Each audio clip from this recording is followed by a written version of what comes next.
Scuba nasıl kurulur? BC, tüp ve regülatör yan yana getirilir. Scuba bağlantısına ilk önce BC ile başlanır.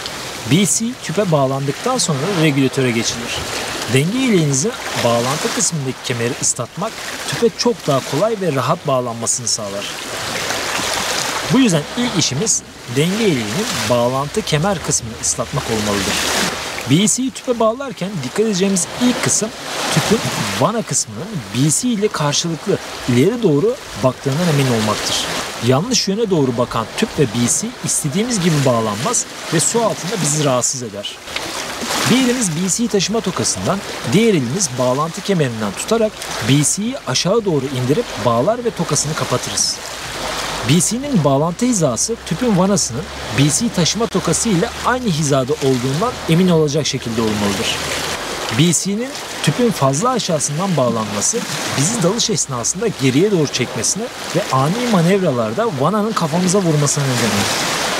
BC'nin tüpün fazla yukarıdan bağlanması ise tüpün öne doğru itmesine ve dengemizin suyun altına bozulmasına neden olur. Denge ileğinin kemerinin tüpü sıkıca sardığından emin olun ve tokayı güzelce kapatın. Gevşek kalan toka kemerleri bir süre sonra su altında tüpünüzün aşağı doğru kaymasına ve su altında dengenizin tekrar kaybolmasına neden olur. Bağlandığından emin olduktan sonra denge ileğinizin taşıma bölgesinden tutup yukarı doğru kaldırın ve scubanızın sağlam bir şekilde bağlandığından emin olun. Eğer denge ileğinizde bir değişiklik yoksa, oynamıyor veya kaymıyorsa bağlantınız sağlam bir şekilde olmuş demektir. Bağlantıda zayıflık hissettiğiniz durumlarda tekrardan kemeri açıp daha sıkı bağlamanız gerekir. Regülatörün bağlantısını yaparken dikkat etmeniz gereken en önemli nokta, din regülatörde siyah O-ring veya int regülatör kullanıyorsanız tüpünüzün vanasındaki siyah O-ringin yerinde ve sağlam olduğundan emin olmalısınız. Regülatörü bağlarken yönünü şaşırmamak için ikinci kademe regülatörün ve yedek hava kaynağının sağ omzunuzun üzerinde gelecek şekilde bağlantısını yapmanız gerekiyor. Basınç göstergesi BC bağlantı hortumu ise sol tarafınızda kaldığından emin olun. Daha sonra birinci kademenin olduğu bölümdeki toz kapağını çıkarın ve birinci kademeyi tüp vanasına denk gelecek şekilde yerine takın. Regülatörü bağlarken sakin ve yumuşak bir şekilde bağlamanız yeterlidir. Fazla zorlamak hem regülatörünüze hem de O-ring'e uzun vadede zarar verir. Diğer regülatörü bağlarken vidalama esnasında yuvaya tam oturduğundan ve ekstra dişlilere zarar vermediğinizden emin olun. Regülatörü taktıktan sonra düşük basınçlı regülatör hortumunu BC'nizin üzerindeki hortuma nazikçe takın. Tüpün vanasını açmadan önce dikkat etmeniz gereken bir diğer nokta ise yüksek basınç göstergenizin olası ani basınçla karşılaşıp bize zarar vermesine karşı yere doğru veya BC içine doğru çevirin ve vanayı yavaşça açmaya başlayın.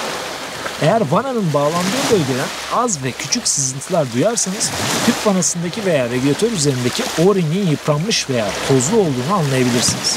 Çıkartıp yeniden yenisini takabilirsiniz. Bu sizin dalış esnasında O-ring'in yırtılmasına ve yüksek basınçlı hava kaçağının önüne geçmenizi sağlar.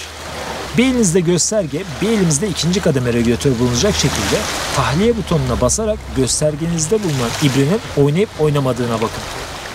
Eğer tüpünüzün vanası yarım bir şekilde açılmış ise gösterge üzerindeki ibre ileri geri şekilde hareket eder. Bu tüpünüzün vanasını tam açmanız gerektiği anlamına gelir. Yani yarım açılmıştır bu tüp. Her şeyi kontrol ettikten sonra göstergenizin ve yedek hava kaynağınızı BC tutacaklarına sabitleyin. Su altında sizden bağımsız bir şekilde hareket eden ekipmanlar taşlara çarparak zarar görebilir veya yarıklara takılarak sizin su altında zor zamanlar yaşamanıza neden olabilir. Deneyimli bir dalıcı tüm ekipmanını her zaman kontrol eder ve güvenilir bir şekilde kullanıldığından emin olur. Peki dalış sonrası su altı ekipmanı nasıl sökülür? Dalış sonrası ilk olarak tüp vanası yavaşça kapatılmalıdır. Vananın kapandığından emin olduktan sonra birinci kademe içerisindeki bulunan havayı ikinci kademe hava kaynağının tahliye butonuna basarak boşaltırız.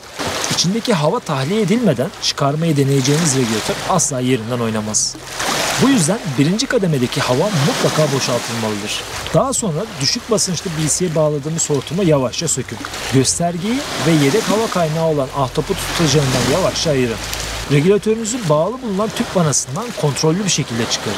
Daha sonra sadece tozluk kısmını kurulayın ve regülatörünüzün içine su veya toz girmemesi için yerine tam oturduğundan emin olacak şekilde yerleştirin. Denge ileğinizin parçalarının bir yere takılmaması için kemerlerin tokalarını mutlaka takın. BC kemerinizin tüpe bağlandığı kısmı açın. Bir eliniz kemerde, bir eliniz BC'nizin içinde taşıma tokasında kalacak şekilde yukarı doğru çekin. Tüm malzemenizin tatlı suyla yıkarken düşmemesi için tüpünüzle yatay pozisyonda yere doğru yatırın.